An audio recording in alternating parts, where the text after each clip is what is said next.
My name is Jonathan Torrens, here on my own without Alex Hayter and Paul Brothers, but I think I can handle it. I got this. Thanks for having me, by the way, into your homes and hearts. So a couple months ago, I went to the outdoor show in Truro, where I met a group of women hunters that make up the only all-female chapter of the Canadian Wild Turkey Federation. These gun-toting gals hunt deer, turkeys, bears, heck, one of them even hunts men. But the reason why they hunt, or harvest, might surprise you. Here to explain are Kelly LeMay and Teresa Elliott. Hey, ladies. Hey, Jonathan. Hey, Jonathan. The interesting thing, I mean, there are lots of interesting things about you guys. One of the big interesting things for me is that you have so-called normal jobs. You're an accountant. I am. You work at the hospital. Yeah. How did you get into hunting? It's a weird story. We just one night over hot pink Barbie doll drinks got talking about how our husbands hunted, and it was actually the first night that I'd met Charlene, who is a hunter, and she was taken by my husband's trophies, and we talked about going out together kind of on a joking and level, and I said, oh, look at us, we're the WTH, ha ha ha, you know, and the next day I think... What's the WTH? Women that hunt. Ah. Yeah. And so the next day, I created a Facebook page for us. I think more to poke fun at me. But. And then it sort of snowballed from there. Yeah. We got in contact with Lisa, who's part of our group, and she organized our first hunt for us, which is a bear hunt in northern New Brunswick. Did you get a bear? We did. I got a bear. We tagged out. Bear Claw to prove it. Crazy. Yeah. What was that feeling like? Well, what was crazy about that Amazing. hunt is, first of all, people were very skeptical that 6 women were going to drive off into the wild to hunt bear, and we didn't know anything about it. So, you know, we took our courses and we took some seminars on bear specifically. But when we found out we were actually going to be hunting in a ground blind, which was kind of scary, and people were like, "You guys are crazy." But yeah, no, it was amazing. And then it was just from then on, then we were completely addicted. Like, you had the Facebook page before you'd even been hunting. Yeah, absolutely. So were you worried that you would not be able to pull it off? Well, when you're sitting there in a blind, I think it always goes through your head, like, when that animal comes out, am I going to be able to pull the trigger when you've never hunted before? But I was sitting there, and that bear came out, and I knew as soon as it turned for the money shot, I was going to take it. It was awesome. Me, not so much. Now, the thing about hunting is a lot of people are at home going, I don't believe in that. That's not for me. You guys don't really hunt for trophies. No. And you even refer to it as the harvest. What does that mean? What's the difference to the layperson?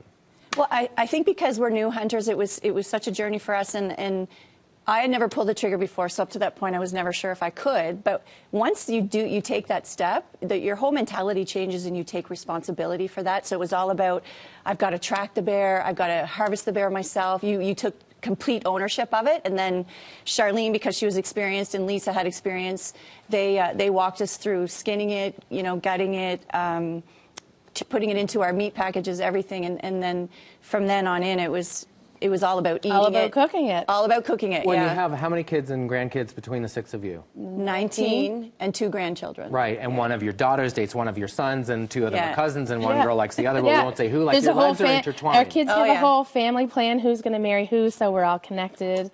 But how does, like, feeding your families factor into what you do? It feels awesome. I also got a moose, and there's no greater feeling than walking out and lifting the freezer and seeing all that meat up to the top and knowing that I did it myself.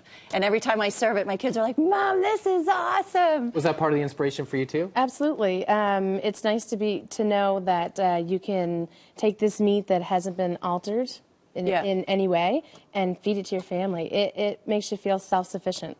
Yeah. So. Now, hunting style has changed a little bit over the years. Is orange still big this year?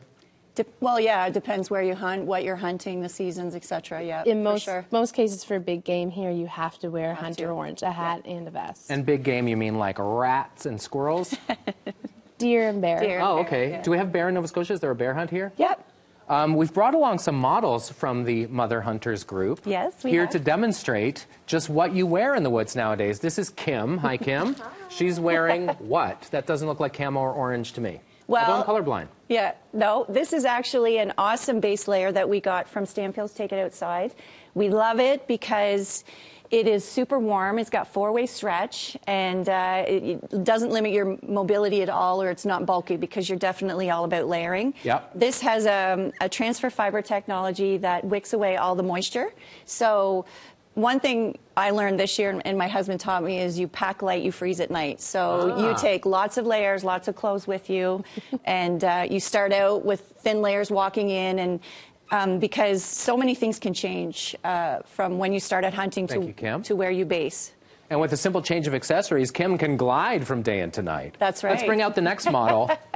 One of the other mother hunters, this is Lisa. She's a bear guide in New Brunswick, so she's a real thing. Yeah. You might be able to just see her face because she's wearing so much camo. Right. What's Lisa wearing? Lisa's also got a base layer on, but this is called a buckskin. And so depending on what you hunt is going to depend on what you wear. And this is particularly important, for example, when you're hunting wild turkeys in Maine, because in Maine there's lots of ticks and chiggers and gnats, and you don't want that stuff getting on your skin. And that's just